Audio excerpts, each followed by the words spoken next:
Did you know that one of the tankiest units in Morimens is also one of its most pious? This seemingly demure man will claim he's the father of creation, swap to his zaddy tile, and then drop tombstones on you like it's 1993. Pure cinema.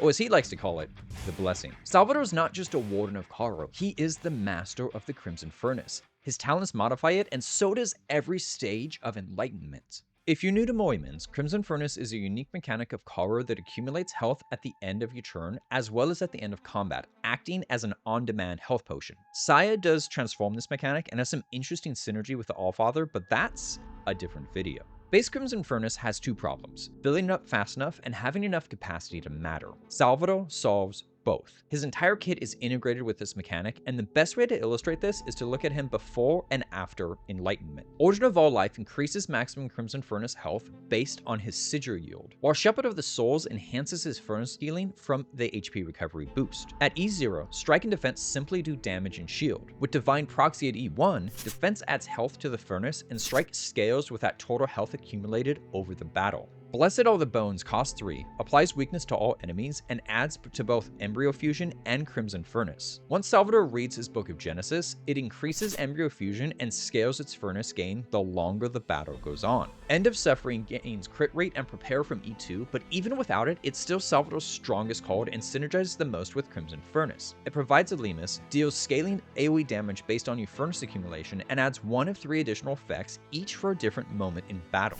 Dedication is for the build-up, losing a 10th of your current HP to add to the furnace. Liberation is a massive AoE burst, consuming all healing from your furnace to add 3 damage per point consumed, tripled for boss fights, with an additional percentage scaling based on your furnace to max HP ratio. Redemption also consumes the furnace, but provides a shield equal to 150% of that consumption. Ergo, use a big shield to tank a big hit. Salvador's Benediction can also solve a big hit. Beyond adding strength gain at the end of turn, this provides the zero-cost Sanctuary of Mercy. Single use, but with retain, and when played, you gain 1 stack of Temporary Barrier, which nullifies a single hit and then generate an embryo. Salvation's Hand further empowers furnace accumulation and enhances Salvador's Exalt, He Who Protects. If you have an embryo to devour, you obtain temporary strength and crit rate, otherwise you gain shield, apply vulnerable to all enemies, gain crit damage, and when attacked, convert 10% of that damage into the Crimson Furnace. This can be a great setup for liberation through the End of Suffering. His OE further enhances this damage conversion, the Crimson Furnace limit, and empowers his damaging cards. And if you're lucky enough to reach Bitter Eucharist, he scales even